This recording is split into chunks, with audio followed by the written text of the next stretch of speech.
If you don't know about this dark continent calamity, you clearly didn't watch Hunter x Hunter. That's right, we're talking about Tonpa, who is possibly one of the most powerful characters in all of Hunter x Hunter. Despite his seemingly weak abilities, I believe Tonpa is much more powerful than he lets on, and choosing to hide his true abilities and intentions. Now, for anyone who hasn't watched Hunter x Hunter 16 times, you might be asking, who the hell is Tonpa? Well, it can be easy to forget as Hunter x Hunter is filled with side characters. But we initially meet Tonpa as Gon and the others first enter the Hunter exam. While he initially comes off as a charming guy willing to help newcomers through the exam, we soon learn there's a twist to his charm. The 35-year Hunter exam veteran is known by many as the Rookie Crusher, whose primary goal is to sabotage and demoralize rookie participants until they quit or fail the exam. This seasoned trickster preys on the ambitions of newcomers, receiving delight in each of their struggles. And that's it. He's just a normal guy.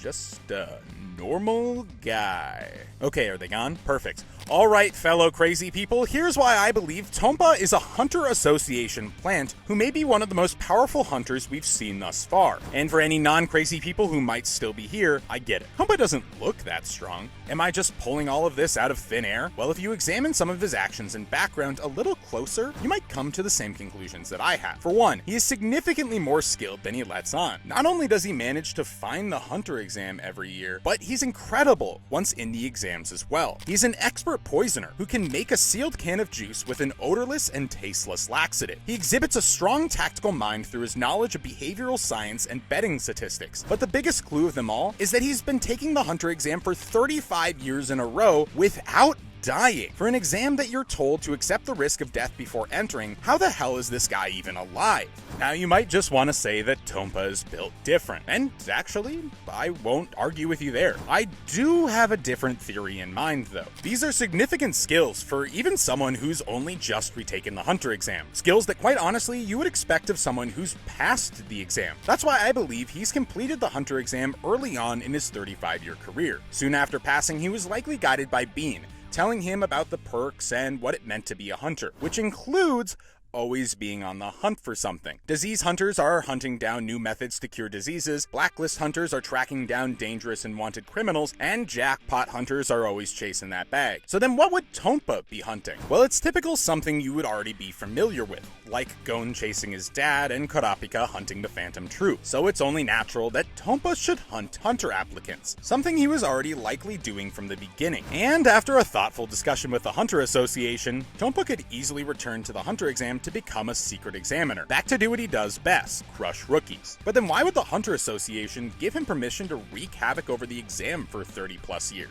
Well, let's take a step back and ask ourselves a better question, like, what exactly is Tonpa's rookie crushing? Well, it may have its evil side as Tonpa actively enjoys crushing dreams. We need to remind ourselves that there are worse alternatives. Look at Hisako, who is actively attempting to kill other contestants who don't meet his standards. Or Illumi, who is literally an assassin who doesn't care if the other contestants live or die. By comparison, Tonpa is actually quite gentle. That's why I believe Tonpa's job is just to provide an extra filter throughout the test to slim down the applicant pool using safe methods, such as laxative juice, mental traps, or just normal insults. Tonpa's assignment by the Hunter Association is not necessarily to crush rookies, but to trim away the weak-willed, over-trusting, and uncollaborative applicants, ultimately forcing the hunters to become strong collaborative problem solvers or independent calamities. Which leads me to another filter I believe Tonpa provides, which is to weed out other applicants who do not have strong motivations, as they would just not make good hunters. Remember, like the name implies,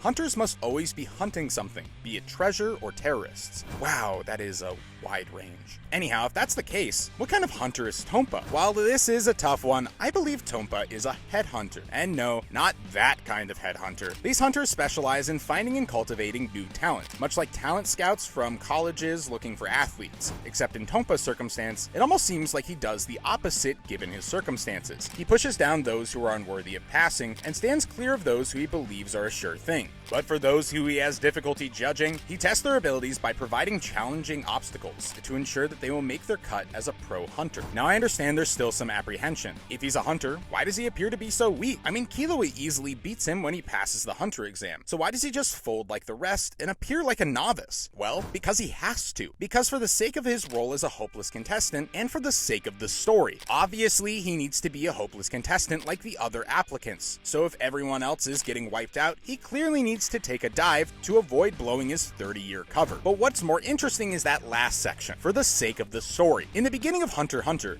Togashi left out the aura lines around characters which hid the existence of Nen, not only from the main characters, but from the viewers as well. Take a look at the fight between Hisoka and Tagari during the Hunter exam. Of course it's obvious to us the second time around that Tagari was manipulating the blades, and Hisoka was using bungee gum to catch his knives. But for the first time seeing this, we were just under the belief that Hisoka was just better at catching knives than this third-rate character. But for the sake of the story, Togashi and Madhouse kept the aura lines out of the beginning of the series, providing a sense of mystery of these characters' strange abilities. Hisoka appears on multiple occasions to have inhuman card-throwing power and accuracy, stats of, seems to lack any struggle during the first phase of the Hunter exam. I mean, even Illumi transfigures his face right in front of us, and we don't even see any aura lines. So then if that's the case, what about Tonpa? Well, to many of your disappointments, he's unfortunately nowhere in the same tier as the God Slayer Zushi's abilities, but he is likely still strong. While I initially joked about him being a Dark Continent calamity, for the sake of the test takers, there's really no difference. Killua, Illumi, and Hisoka have already given us plenty of examples of how devastating a Nen user is taking the test. So then, why hasn't Tonpa accidentally dominated the competition for over 30 years? Well, for one, he likely has a great deal of control over his Nen, considering he hasn't slipped up. But when it comes to his Hatsu, it's likely he took an ability that's less flashy than that of Gon or Killua. So while we can't determine his exact Hatsu,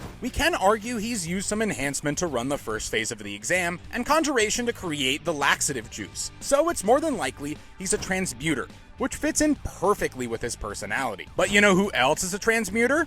Hisoka. I don't know about you, but have we ever seen Tonpa and Hisoka in the same room together? That's why I believe Tonpa has to be Hisoka in disguise. And if you look to episode 4, it appears we went a tad too deep into our crazy conspiracy theory. But if you're not one to shy away from a good old conspiracy theory, check out my video diving into Jean's Nen abilities. But anyhow, thanks for watching and stay curious.